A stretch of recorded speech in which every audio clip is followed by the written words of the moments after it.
ஆஹ் அண்ணன் அவங்க வந்து தமிழ் சினிமால தவிர்க்க முடியாத ஒரு நடிகர், எல்லாத்துக்கும் தெரியும். சிறு வயதுல இருந்து இன்னைக்கு வரைக்கும் அவர் படங்களை வந்து அவ்வளவு படங்களை பார்த்திருக்கேன்.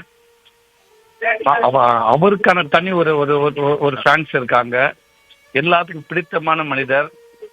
சிரிச்ச முகத்தோட இருங்க அப்படின்றது நம்ம வார்த்தைகளால் தான் சொல்லுவோம். அது எத்தனை பேரால் இருக்க முடியும்னு தெரியாது. பட் சிரிச்ச முகத்தோட எப்பவுமே இருக்கக்கூடிய ஒரு ஆள் அண்ணன் அவர்கள். இது உண்மைக்கே எனக்கு ரொம்ப அதிர்ச்சியா இருக்குது.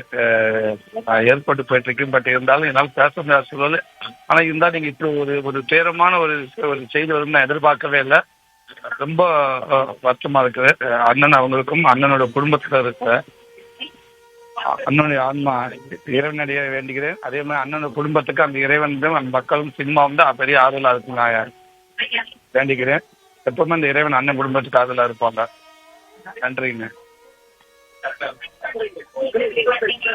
மதன் பாபா நின்றாலுமே அந்த சிரிப்பு தானே எவ்வளவு பெரிய விஷயத்த கூட அவருக்குன்னு ஒரு தனி ஸ்டைல் இருக்குது. அவரோட பாணியில் அதை திருச்சபடிக்கே சொல்வாரு.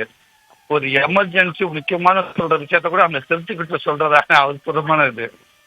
சில எத்தனை நடிகர்கள் சில பேர் சில டைலாக் கொஞ்சம் டைமிங் விட்டா கூட அது அந்த அந்த அந்த டைலாக் வேல்யூ பெரும்னு சொல்லுவாங்க.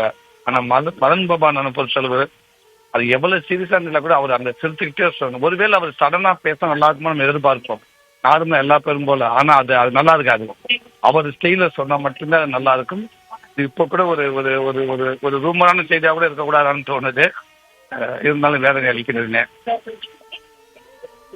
நன்றிங்க.